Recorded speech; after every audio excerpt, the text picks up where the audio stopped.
এই নামমাত্র লীলা কথা এখানে বিশ্রাম নেব।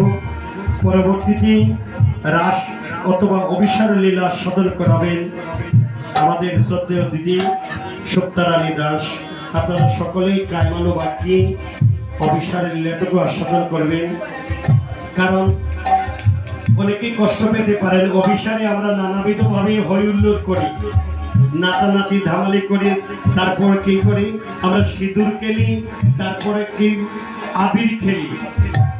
আমি গত রাত্রে বলেছি যে শ্রীমদ ভাগবতের দশম স্কন্ধের রাস পঞ্চম অধ্যায়ের শেষাংশে শুকদেব গোস্বামীপাদ পরিষ্কার সাবধান বাণী প্রয়োগ করে গিয়ে বলেছে যে গোবিন্দের রাসাদি নিত্যলীলা কখনো অনুকরণীয় নয়, অনুসরণীয়।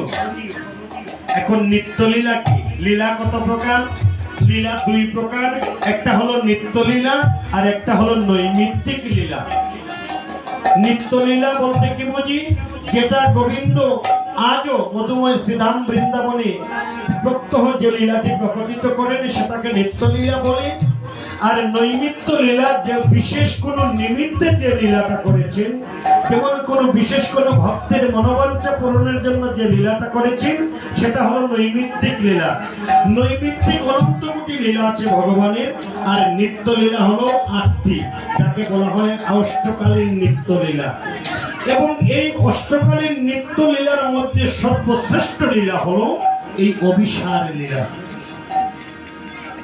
এই অভিসার লীলা, কিন্তু এই অভিসার প্রকৃত মহাজন সিদ্ধান্ত অভিসার শ্রবণ করতে হলে সেই বৃন্দাবনেশ্বরী রাধারানীর কৃপা না হলে কেউ অভিসার শ্রবণ করে থাকতে পারবে না।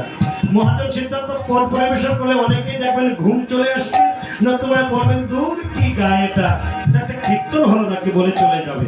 কারণ সবার অধিকার হবে না, আমি চ্যালেঞ্জ দিয়ে বলতে পারি। তাই আমরা চাইব সকলের অধিকার হোক আমার প্রেমময়ী রাধারানীর সেই সর্বলীলার সার অভিসার শ্রবণের। তবে একটা অনুরোধ, এটা যেন কৃষ্ণ লীলা যেন কখনো আমরা অনুকরণ না করি, অর্থাৎ আমরা যেন রাধা কৃষ্ণ না সাজি।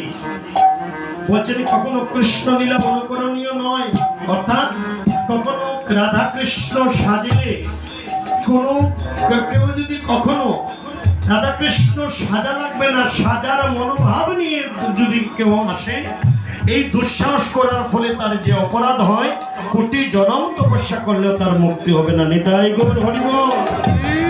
তাই সকলের কাছে নিবেদন, আমরা